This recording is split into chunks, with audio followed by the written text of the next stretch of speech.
Good afternoon, teacher, and good afternoon, everyone.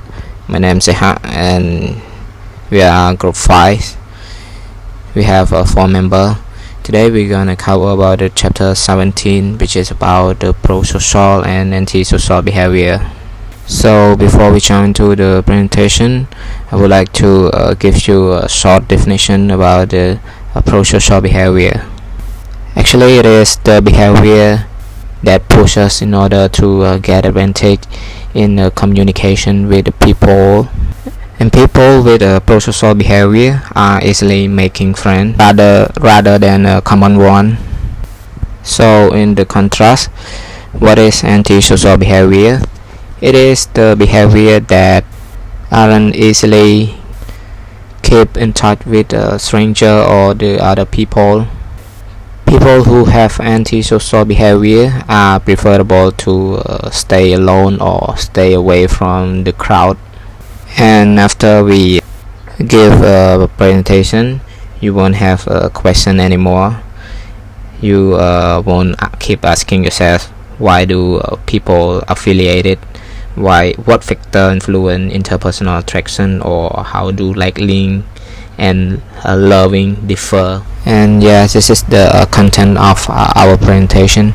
And the first point is about the need for affiliation come together, and we'll present to you in the next slide. And the number 2 is about the interpersonal attraction. Number 3, liking and loving. Number 4, helping other. Number 5, aggression. Number 6, prejudice. And the number 7, the last one, is about the intergroup conflict. So the first main point is the need of affiliation come together, and there's a question is, why do people choose to congregate with other? So we are a social being, so we need to affiliate, which means that it is a desire to associate with other people to keep us not afraid of a scary thing. And it is also the accelerating in order to push us to find our bravery. And related with this case, one university have experiment on the women student that give them a series of electric shock, and the shock will hurt and they will be painful. And in the room it have a frightening electrical device. So while waiting to be shocked, each woman was giving a shock of waiting alone, or the other can participate, which means that the experiment have provide 2 options, which is the choice of waiting alone or waiting in group. And the result was on a woman that was afraid to be shocked by the electric device are willing to wait in the group, rather than the women who is not afraid, who are expected that the device have the less power, are willing to wait alone. The thing we can differ from the experiment is the women who expect to wait in the group is feel a little bit more safe than the woman who was waiting alone. So in this point, if we have affiliation with the people, we can deduct our fearness, and in order to increase our strength. And we need to know that if people are in the same condition or the same situation, if we stand together, it is more easily made us feel better, rather than waiting alone. And if we face a tough thing, a tough situation, we can gather and discuss in order to find the way, in order to find the solution. It is really helpful. So in the next slide, it is so about the component of affiliation, how to congregate with the people. We need to have those material in order to have a smooth communication. And the first one is about the social comparison series, and in this series it have only two important point, which are about the downward comparison and the upward comparison. So what is downward comparison and what is upward comparison, I will explain you after more. Social comparison series is a series of feeling that one person compare themselves to another one. Typically we don't make a social comparison randomly on the people who have an absolute score, which means that the evaluation are based on comparing yourself with the people that have a similar background, ability, or any circumstance that have a similar feeling. To be more clear about the downward comparison, I have asked the one student. Her name is Wendy, and Wendy is a good tennis player. And if Wendy compare herself with a professional player, the answer will be no. But in this tell us a little more about her relative ability. Within her tennis group, Wendy is an excellent player. So the word that the coach and the teammate have appreciated her, it is push her in order to perform better and better on the tournament mode when they face another opposite team. So we can infer that if we use a downward comparison strategy, Wendy is the excellent player within her level or the level of the university. And if we apply the upward comparison on the Wendy case, we know that Wendy is an excellent player, but if she compare herself with the player who have a higher ability, it will make us feel bad, and it is not bad at all. We apply the upward comparison when we want to improve our ability to push ourselves to another level. In general, so in short, social comparison series are the desire for our self-evaluation only, and also the self-protection. In short, we need to appreciate for what we have in our current situation, as like the money or something else, but I'm not encouraged to get enough in our ability, because our ability need to be improved day by day. So don't be too greedy in something that we can't afford, and focus on the thing that is in our list, and we plan it to do in the future.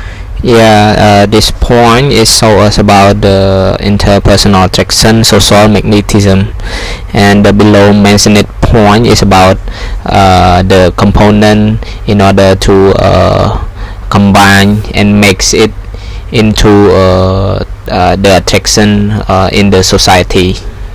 And the first component is about the physical proximity. What is it? It is referred to the our choice of friend that based on physical. For example, the closer people that live next to each other, they are more likely to become friends. In this case, it is believed that people who live in the next door of your house is more likely to become your friend.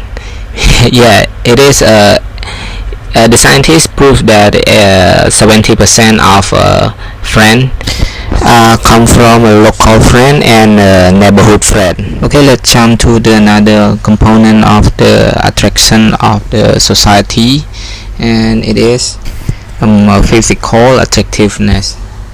We can see that people who are physically attractive are considered as good looking by the other people. Beautiful people are generally read as more appealing than the average, which means that they have an advantage to be liked or loved by the other people. Mr. Fingo, he is a scholar of he is an American scholar. In 1992, he claimed that he assumed that attractive people are also likable, intelligent, warm, witty, and mentally also healthy. But in the reality, physical attractiveness has almost no connection to the intelligence, which means that there's nothing to be think of, and it is not related even a little. Moreover, good-looking people are less lonely, less socially anxious, which means that they are always find a way to entertain themselves.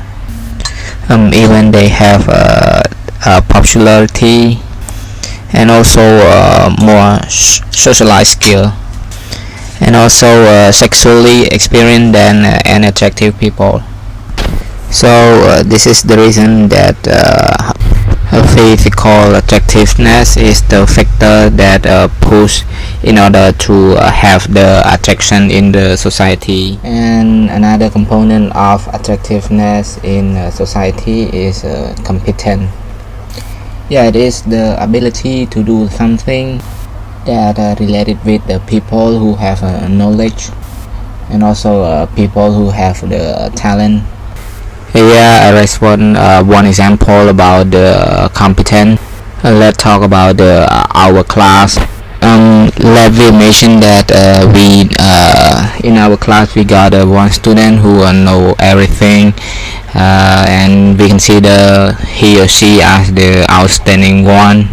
And yeah, it might give her or him a credit in order to have a follower, whether he or she suggests or saying. They always have a supporter that contrastly from the student who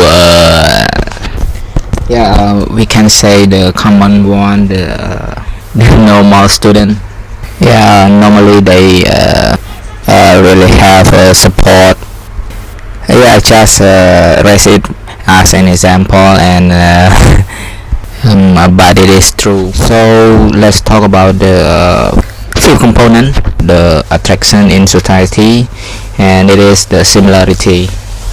Yeah, it is the action or the favorite activity that two people or many more people do at the same time or every day. It is something like the age of the people have the same age. Perhaps they are born in the same day and share birthday at the same day, same religious, same favorite sport, or maybe they have the same interest, attitude, or belief. And the question is, the similarity also influence match selection, which means that the similarity can help us to find a friend. Yeah, for me I said yes, because similarity help us to find people who have the same interest like us, and we are easy to get along with. And if we consider he or she as a friend, there might be the same thing that we need to share every day. Yeah, so similarity is also the factor that push us in order to find a good communication in society too. Let's get to the sixth component of the attractiveness in society, and it is the self-disclosure. In this point is referred to the feeling that we express to our friend in order to get them know us more and more. We share our thought, our opinion, and also feeling, and reveal yourself to another. Yeah, it is essential for us to develop our relationship. In general, if we were friends, we need trust. We need. That's why we have to reveal ourselves, our story within us, to share the friend what they think of. Moreover, when we apply the self-disclosure proceed successfully, it is help us to moderate peace with the friend, and it also build trust. Yeah, and also a positive feeling. So the self-disclosure, it is also the way to figure the new friend or the stranger also. And the last component of the attraction in the society is social exchange theory. It also the same as a self-disclosure, but the social exchange theory is focused on the exchange that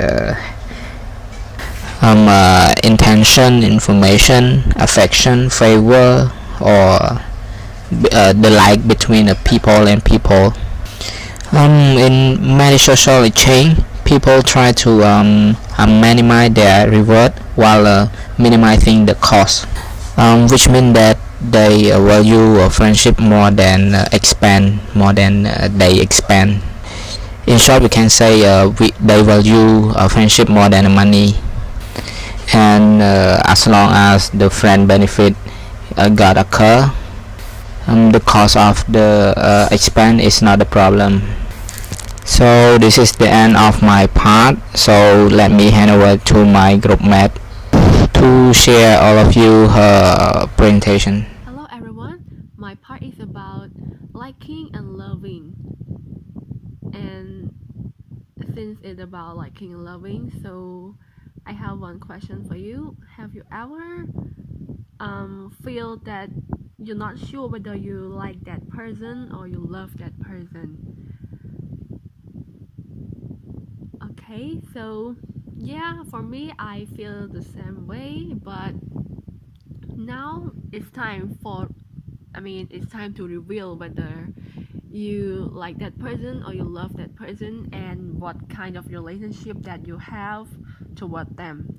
Okay, so to begin with this part, let's know about three keywords, which are intimacy. So intimacy means feelings of connected and affection. So yeah, the intimacy mostly refer to the feeling that you kind of want to be close to that person, you like that person, but there's nothing more than that.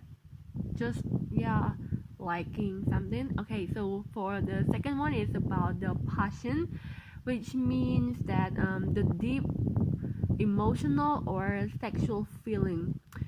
So yeah, passion refers to the arousal feeling that makes you wanna do something on that person, like kind of love or having fixing something like that. And for commitment, yeah, for this word refers to the determination to stay in a long relationship with another person. So it already clarify in that definition, which means that you want to be with that person for the long period of time. Okay, so for the next part is about. Okay, so now let's move to the figure in the book, which is about the triangle of love.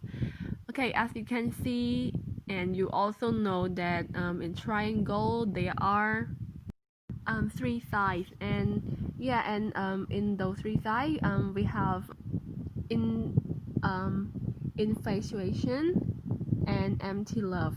And for liking, it's as I have told you earlier, it's about the intimacy, and infatuation is about passion, and for the empty love refers to the determination or decision.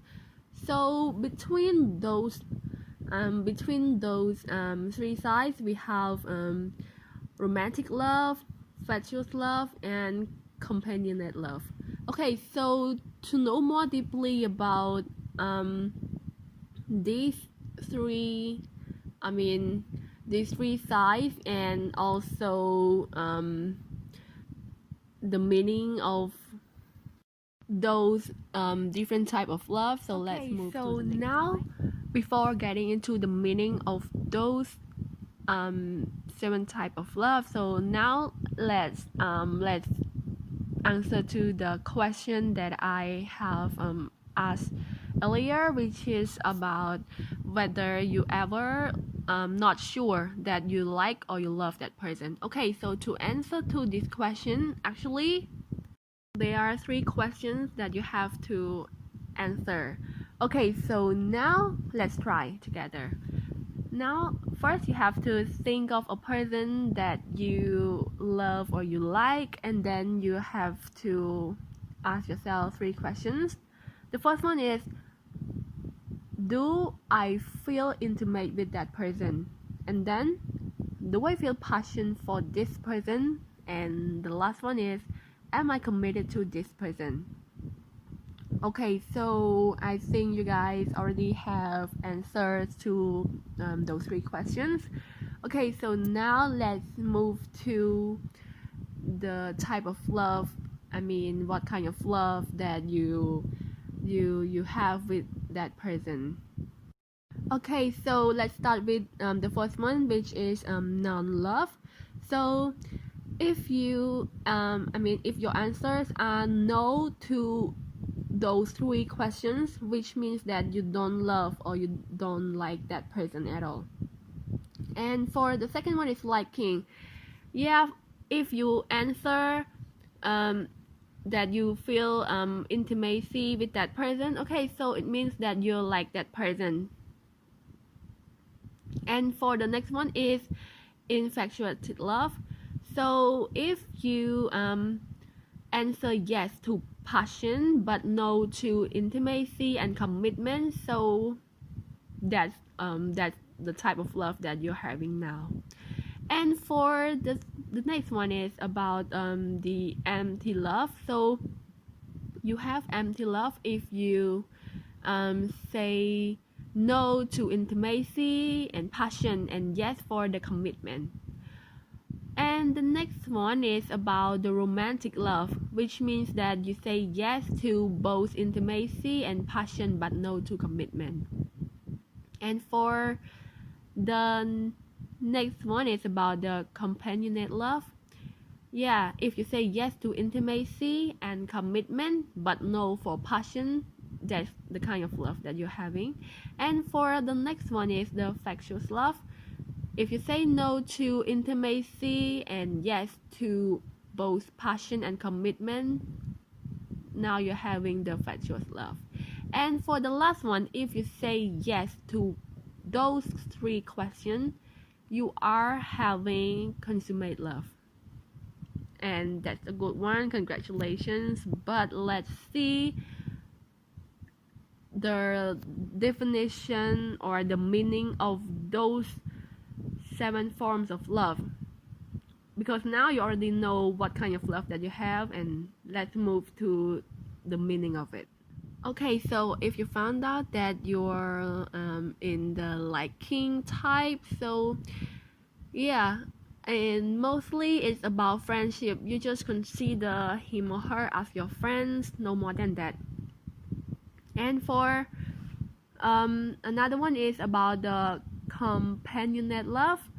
Yeah, if you say yes to intimacy and commitment but no passion, it's more likely the friendships that the long-term friendship. And for the another one is about the infatuation. So you say yes to passion but no intimacy and commitment. So it more likely that you only want that person just to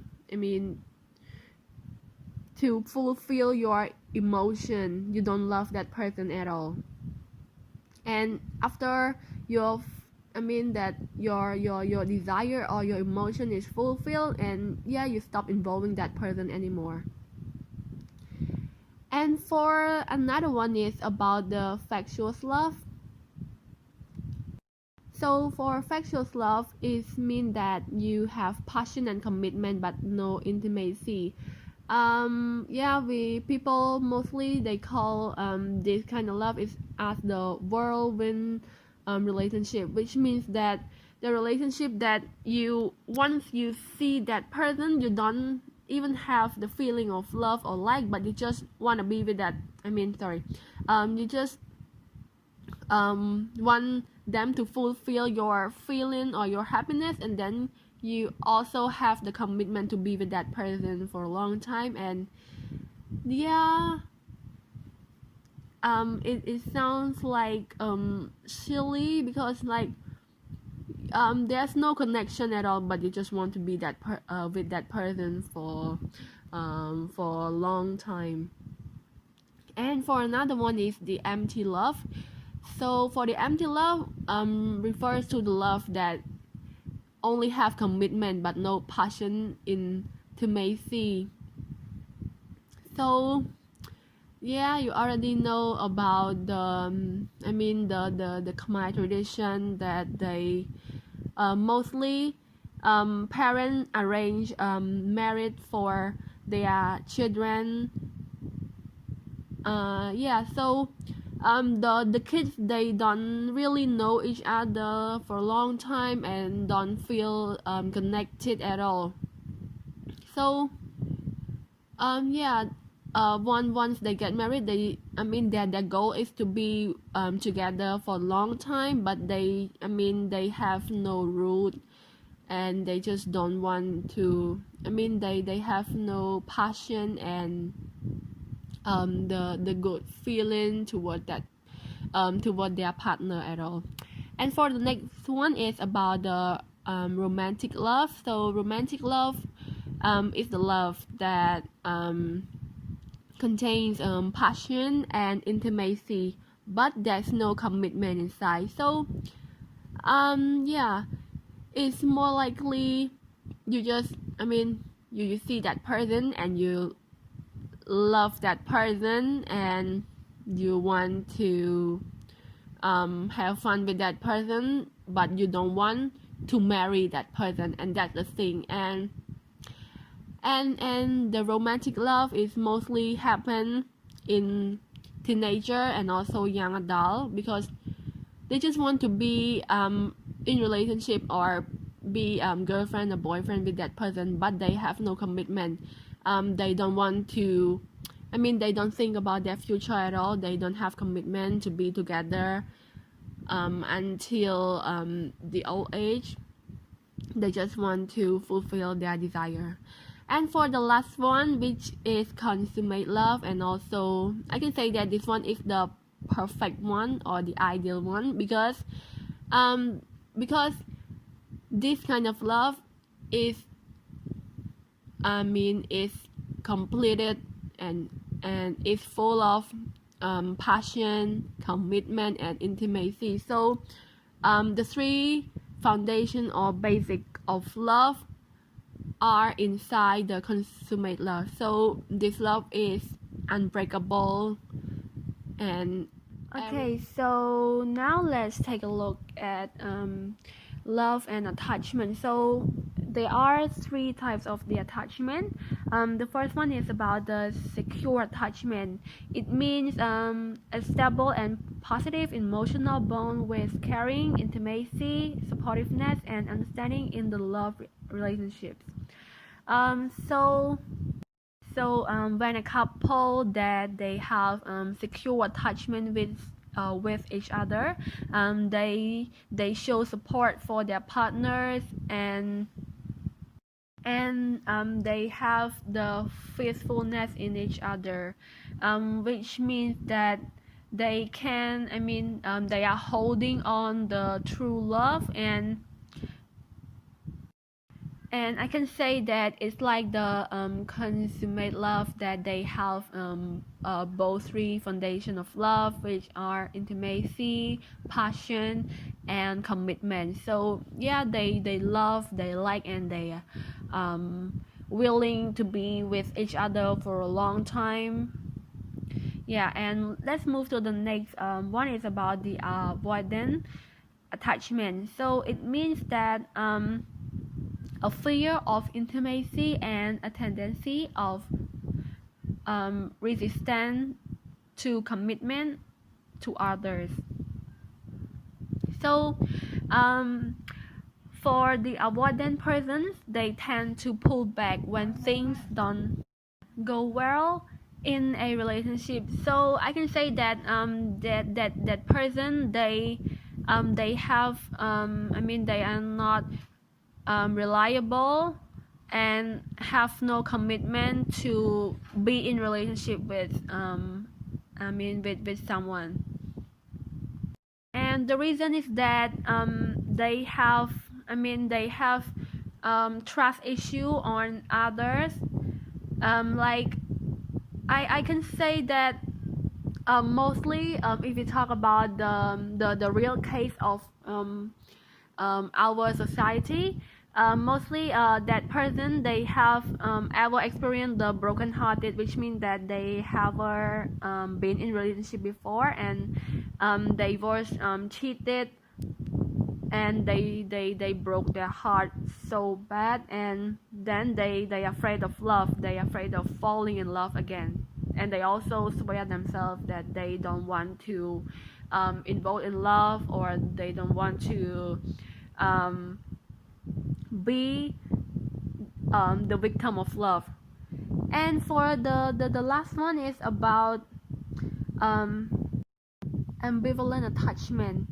It means an emotional bond marked by conflicting feelings of affection, anger, and emotional confusion.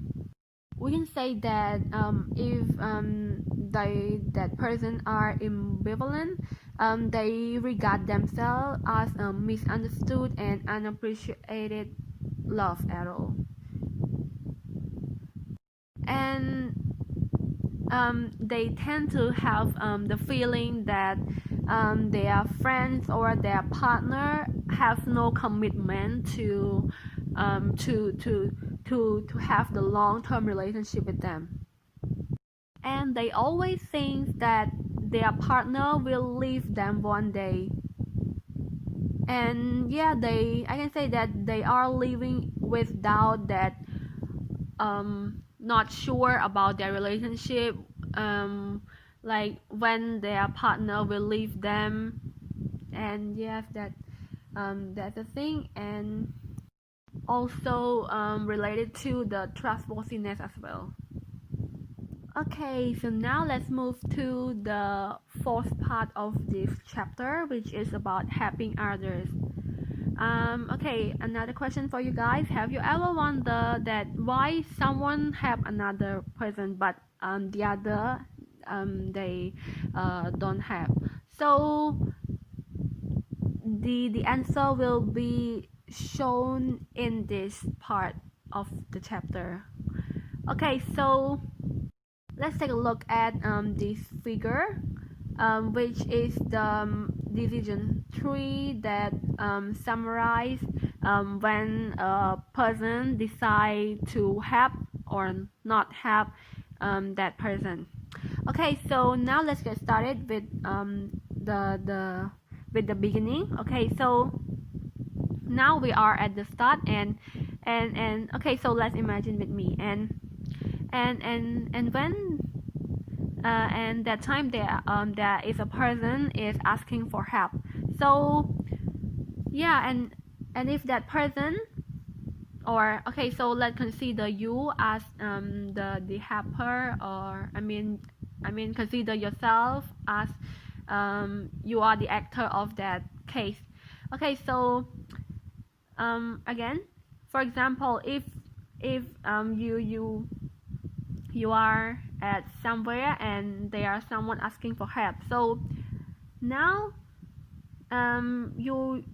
if you notice that person, and it will goes down here at the notice sign. But if you like they asking for help but you didn't notice, so it means that you're not gonna help that person because you don't even know that they asking for help, so how can you help them?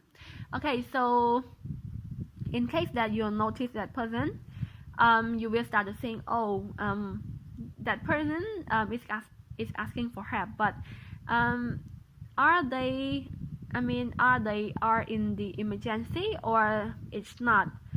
But in case that they are not in an emergency, so you will not have, because you think that, oh, okay, so they can wait for another person, they can wait for a while. But in case that you define it as an emergency, again you will start to think that whether you should take the responsibility or not.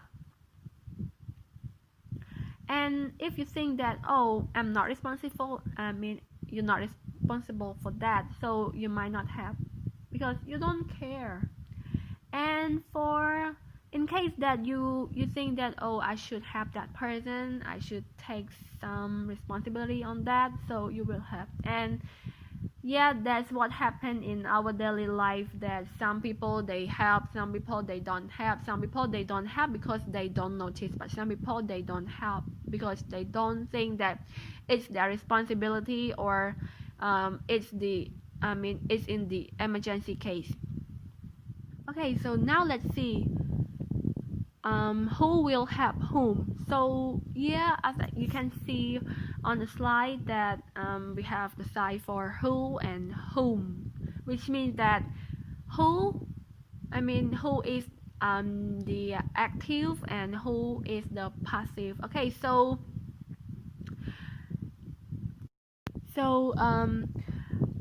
mostly we've seen that the person that they like to help other is because of they are the type of the person that are kind or generous, and they once they have that person, they don't even think of the benefit back. They just want they just want to help with their heart, and that's what we call it as pro-social behavior, because those persons they have the pro-social behavior in them. And yeah, once they have those pro-social behavior, people call them as the everyday heroes, which means that everyone needs help in our daily life, and it depends on who will help them. And once they have those who are in need of help, they are considered as the everyday heroes. And now let's move to the whom. So mostly a person that they need help, we call them as victims. So yeah, have you ever wondered that there are so many victims in the world, in our daily life, but why that person got help by other, but another person doesn't got help? Yeah, it's because of the empathy helping relationship, which means that the helper and the victim, they have that kind of relationship, which means that the helper, they can feel the emotions, or like the empathy and compassion that the victim have. Or we can say that the helper may experience that kind of thing before, and they can feel the pain that the victim have, so they consider to help that they consider to help that victim. Okay, so yeah, that's all for my part. Thank you. Hello teacher and everyone, my name is Lemchan Sophia, and I will continue my group members with number 5, a question, the world's most dangerous animal. So what is the world's most dangerous animal? You may have your own answer in your own head. Probably wild animals like tiger, crocodiles, or lion. That these kinds of animal always kills other for their food, or sometimes they even kill the people. But the real is the world's most dangerous animal, not that kind of wild animal, but it is a Homo sapien. Do you see the picture here? Homo sapien is the human or the people. It means Earth. Why people is the world's most dangerous animal? The people can kill other animals, every kind of animal, and people themselves, and also can destroy this earth. You know, 58 million people were killed by other humans during 125 years in the end of World War II. So if you think about the average, 1 person per minute were killed. It is really high one. And in USA now, murder ranks as a major cause of death. So it can show about how bad people is, how aggressive people is. There are like war, homicide, riots, family violence, assassinations, rape, assault, forcible robbery, and other violent acts offer set testimony to the reality of human aggression. So these are the example of the human aggression. So what causes aggression for human? But when you think about the causes, you need to think about the definition of the word aggressive first. So aggression means any act carried out with the intention of harming another person. It means that we frighten other, we kill other. It means we do something that is not good to other, that harm other. So aggression has many potential causes, like the first one, instincts; second, biology; third, frustration; fourth, social learning; and the last one, the world according to TV. It means that the TV that we watch is also the causes of aggression. So I will go to each one by one. First, instinct. So some zoologists argue we are naturally aggressive creatures, having inherited a killer instinct from our animal ancestor. So as we know that our ancestor is a monkey, and monkey they are a wild animal. They kill others. Sometimes they kill others for food or for controlling the land.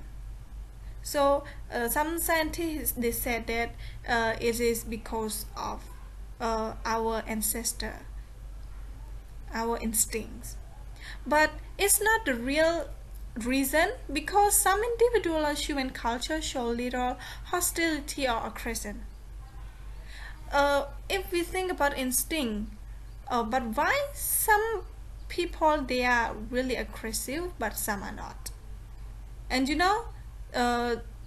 thankfully the vast majority of humans do not kill or harm others. So it's just one piece of reason that for people to have aggression in them. It just some part is not the whole one. So go to 2 about biology. Aggression may have biological roots. Biological roots here refers to the hormone of our hormones. For both men and women, higher levels of hormone testosterone may be associated with more aggressive behaviors. And as we know that men has the hormone testosterone more than women, so that's why men seem to be more aggressive than the woman. And one more thing is the affection of alcohol and other drugs provide another indication of the role of the brain and biology in violence and aggression. When, as we know that alcohol and drug really have impacts on our brain. So when we drink the alcohol or drug, we are more likely to have aggression. As we know that like one group of people drink together and then they drink a lot and they get drunk, and then they may have some argument. First maybe just the words, like the bad word to each other, they talk to each other, and then those kind of bad words can lead to fighting, violence. So this is also the part of reason for human to be aggressive. And next is frustration. Frustration probably encourage aggression because it is uncomfortable. We use the word probably here because not all frustration cause aggression, but some of them may cause aggression. Why does aversive stimuli which produce discomfort or displeasure can heighten hostility and aggression? So when we feel not good, when we are in bad mood, when we angry other, we may fight other. Yes. So some cause of aggression are internal. Our idea, our thought, angry thought, but many are external, like certain words, action, and gesture made by others are strongly associated with aggressive responses. For example, you are stuck in the traffic jam, and the traffic, you feel really bad. You are in a bad mood, so you feel angry or bored with the annoying traffic. So it is your thought, your internal cause. But when like someone in your car say something not bad, say something bad about you, that if in normal, when you are in normal, you not angry them, but in this time they just say the same word and you got angry, and then you may fight them or hit them one. But it's just sometimes, it's not always like that. But the thing is, frustration also a part of reason that people are aggressive. Next, social learning. Social learning is the key reason that make people to be aggressive. Because we learn to be aggressive by observing aggression in others. If you are living in a gangster village, you are more likely to be a gangster. You like to fight, you like to bully, you like to make violence in your area or argument with other people. Aggressive model. Those raised in a culture with aggressive model and heroes will learn aggressive response. Yes. For example, America has become one of the most violent of all countries. A violent crime occurs every 23 seconds in the United States during 2005. So, but why other country doesn't have that high rank, but in America? So it is because the cultures, because the environment around them, they like to fight. So the children who raised in that place really like to fight too. But the one that was born in a study area, in the working area, they may really like to work, really like to learn. They don't like to fight. So media violence. Every day, mainstream media provides an endless stream of bad models, especially concerning violence. TV, movies, computer games, and even music lyrics are all content violent. Yes. For example, movies. The movie that has like hero that like to fight, people really like enjoy it. And for computer game, everyone like to play violent computer game like GTA, Red Rule of Survival, or PUBG. It's kind that popular game is the kind of game that we need to kill other, we need to fight other, we need to shoot other in order to survive ourselves. So we may learn from that. In order to live, you need to kill other. And even music lyric. Some music, some songs, they encourage the people to fight. Okay, next, children may learn new aggressive action by watching violent or aggressive behavior, or they may learn that a violence is okay. Either way, they are more likely to act aggressive. As we know that in the movie, we really the one that is really strong will become a hero. So they may think that being aggressive is okay, violent is okay, because if you are strong, if you can fight other, you are the hero, you can help other. But actually it's not really mean like that. So aggression is really bad. So what can we do to prevent aggression? In here I have provided some of suggestions, especially for parents, because children live with their parents, so parents can play a really important role to guide their children not to be aggressive. We have 7 points in here. Like number 1, start by creating a safe, warm environment at home and school. No gangster near your house, or no violence happen at the school, so they cannot learn from that. Limit total media time. We cannot stop them from using social media, but we can control their time. The time to play, the time to study, we need to divide it separately. Number 3, closely monitor what your child has experienced. Number 4, actively seek media your child will enjoy. So you cannot stop them, but you can you can be the teacher, like the one that guide your parent to watch the good videos in YouTube or in Facebook.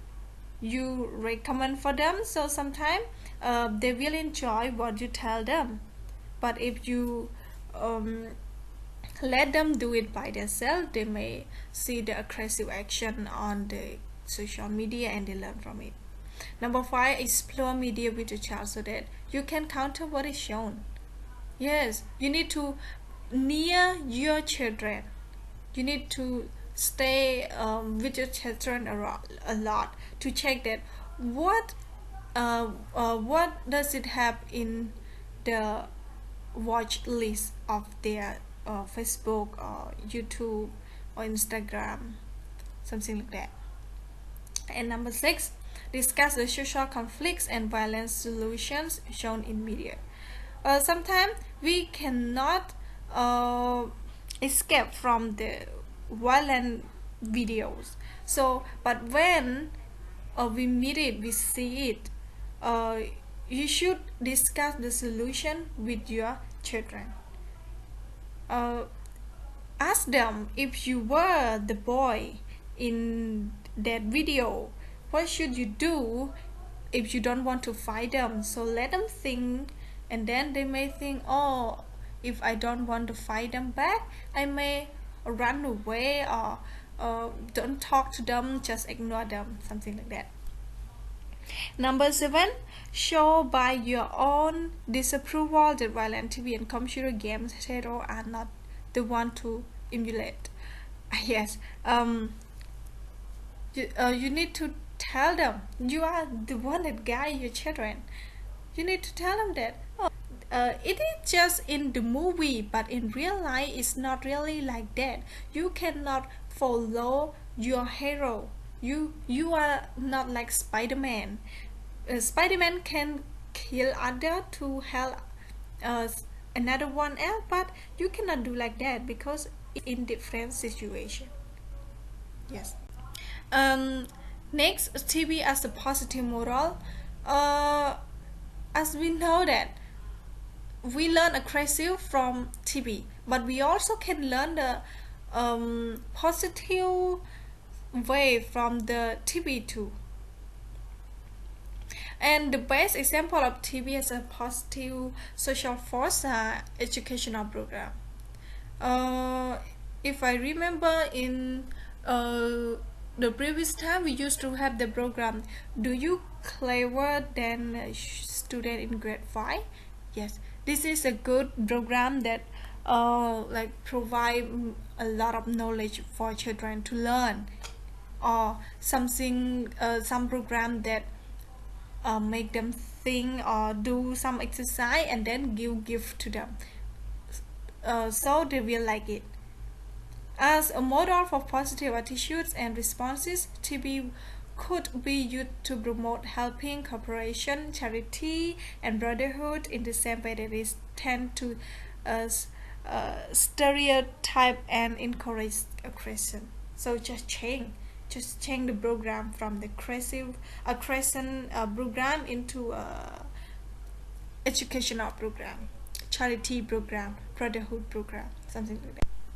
And the last one is anger control, because we know that frustration is also the part that cause aggressive aggression. So in order to control our anger, I have picked up some strategy from the books to reduce or curbing anger. Number one, define the problem as precisely as possible. You need to make sure that you understand about the problem. You need to clear about that kind of problem. And number two, make a list of possible solution. You may think about some solution that can deal with that problem, like 1 2 3 4 5. You may have many solution. And number three, rank the likely success of each solution. So what do you think is the solution that can successful to deal with that problem? So the most likely one is number one, and then number two, and then number three, something like that. And then number four, choose a solution and try it. You may choose the best one, the number one, and try it. But sometimes number one cannot apply to that problem, or you may fail to deal with that problem. So it jump to number five, assess how successful the solution was and make adjustments if necessary. If it's fail, you may choose number two, number three, or number four to do again, to try to deal with it again. And you may cannot use this strategy all the time, but I hope you can learn from it and try to follow this step for some situation, because sometimes we have problem immediately and we need to deal with it immediately. We don't have time to think a lot. It may take time for the strategy, but I hope you can take some uh, lesson from it. And this all for my presentation. Thank you everyone, and the next is my group member will explain the next point. Thank you.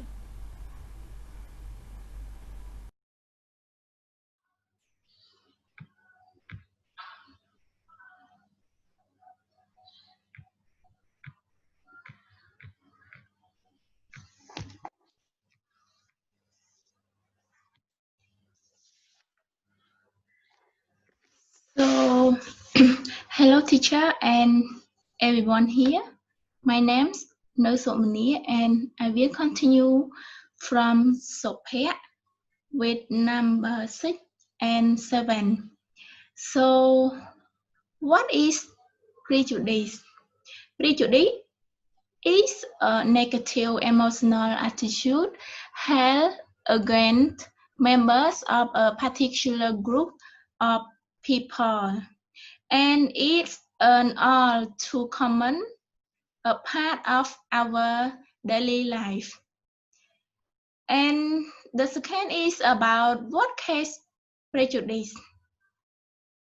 Prejudice, which is marked by suspicion, fear, or hatred, has the opposite effect. It may be reflected in the policy of police department, schools, or government institution, and it prevents people from doing things that they should be able to do, such as buying a house, getting a job, or voting, or attending a high quality school. And in such case, prejudice can be based on a number of factors, including racism, sexism, ageism, classism, homophobia, nationalism, religious prejudice, xenophobia, or heterosexism. And it's depending on the group of affected. For example, in many cities like African American drivers have been the target of racial profiling, and in which they are stopped by police without any reason. And sometimes they are merely questioned, but many are cited for minor infraction, such as a crack taillight or an illegal lane change. And the next is about becoming prejudiced. How do prejudice develop? One theory attributes prejudice to scapegoating, and a second account says that prejudice may be held for personal reasons, like personal prejudice, or simply through adherence to group norms, group prejudice. And the word personal prejudice is occur when members of another social groups are perceived as a threat to one's own interest. And the word group prejudice is occur when a person conform to group norm.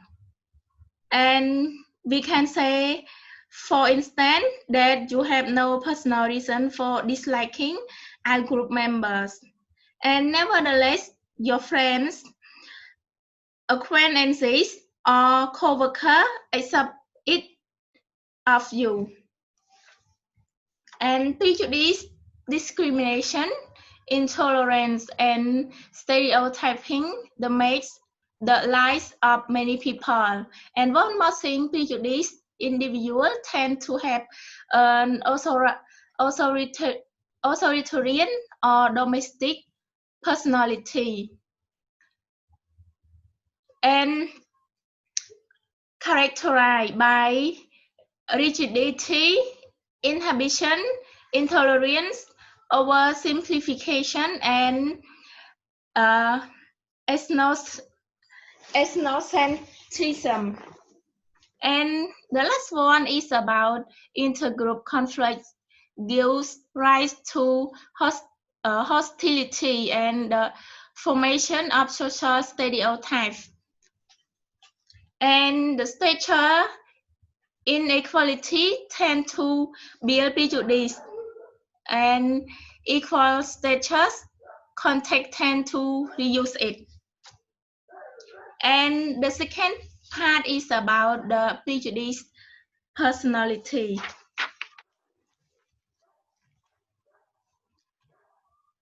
The research suggests that prejudice can be a general personality characteristic.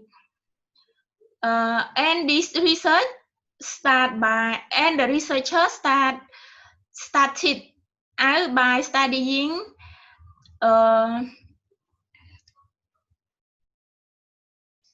and the researchers start out by studying anti-Semitism. In the process, they found that people who prejudice against one group tend to be prejudiced against all groups. And what are the characteristics of the prejudice-prone personality?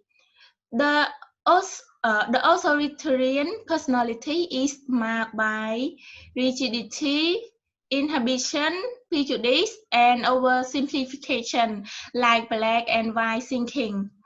And it also tends to highly value social conformity and hence to be very ethnocentric.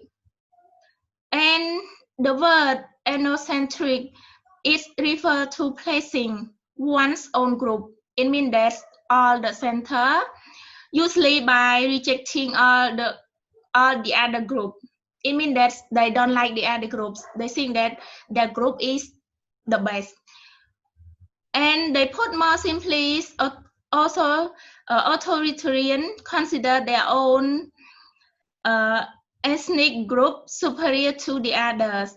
But in fact, authoritarians think that they are superior to everyone who is different, not just the other ethnic group.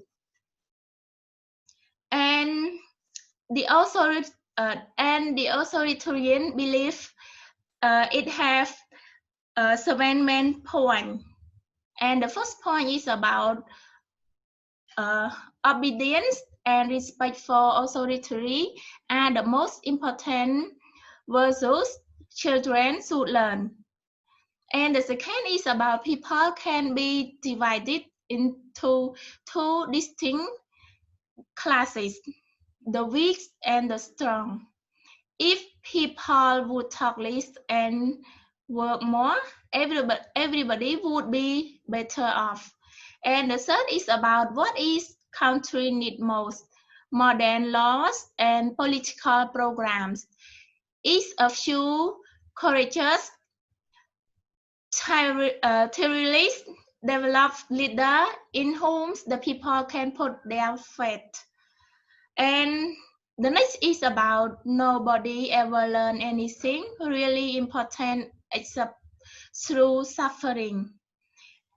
And the next is about every person should be complete faith in some supernatural power whose decisions are obeyed without question. And the last is about certain religious sects that refuse to salute the flag should be forced to conform to such patriotic action or else be abolished. So domestic persons find that it is difficult to change their belief, even when the evidence contradicts them. And the next is about intergroup conflict, the root of prejudice. So what can be done about prejudice and intergroup conflict? An unforgettable byproduct of group membership is that it often limits contact with people in the other group. And in addition, groups themselves may come into conflict. And both events tend to foster hatred and prejudice toward the other group. For example, the bloody clash of opposing forces in Israel, Ireland, Africa, or hometown USA are a reminder that intergroup conflict is wide separate. In Delhi, we read of jarring strife between political, religious, or ethnic groups. And the next is about experiments in prejudice. In this point, it is focused on eyes color that it might seem like a trivial basis for creating prejudice. However, people primarily use skin color to make decisions about the race of another person. For example, in a unique experiment, elementary school, Mrs. Jane Ellis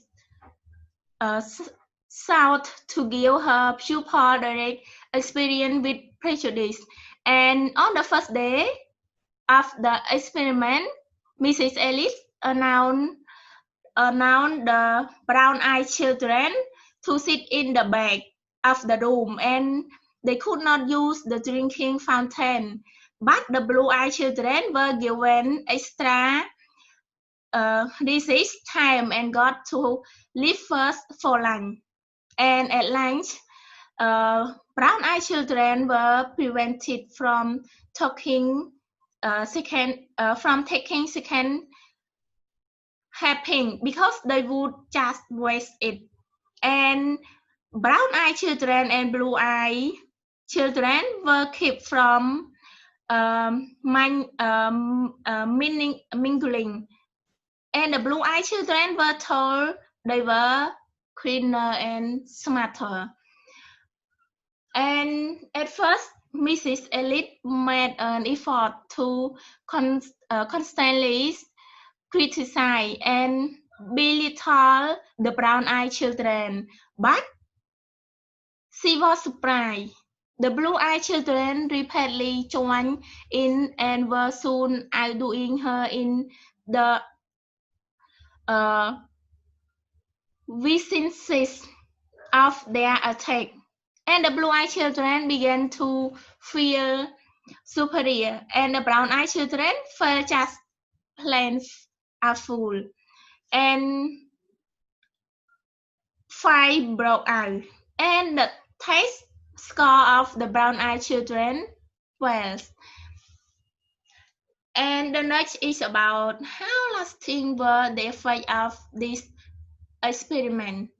It can be short and it can be long. It depends on the situation. And it can be short because according to the example above, after 2 days, the role of the children were reversed. And it can be long because of the implication of the experiment were unmistakable. Certainly, the effect of a lifetime of racial or ethnic prejudice are infinitely more powerful and destructive. Yes, it is a major source of stress in the life of many people of colors. And over time, prejudice can be a negative impact on a person's psychology and emotional health also. And the next is about equal status context. The equal status context, it is referred to interacting on an equal footing. It's without obvious difference in power or status. So what can be done to combat prejudice? The progress has been made through attempts to educate the general public about the lack of justification for prejudice and the changing the belief component of an attitude is one of the most direct means of changing the entire attitude.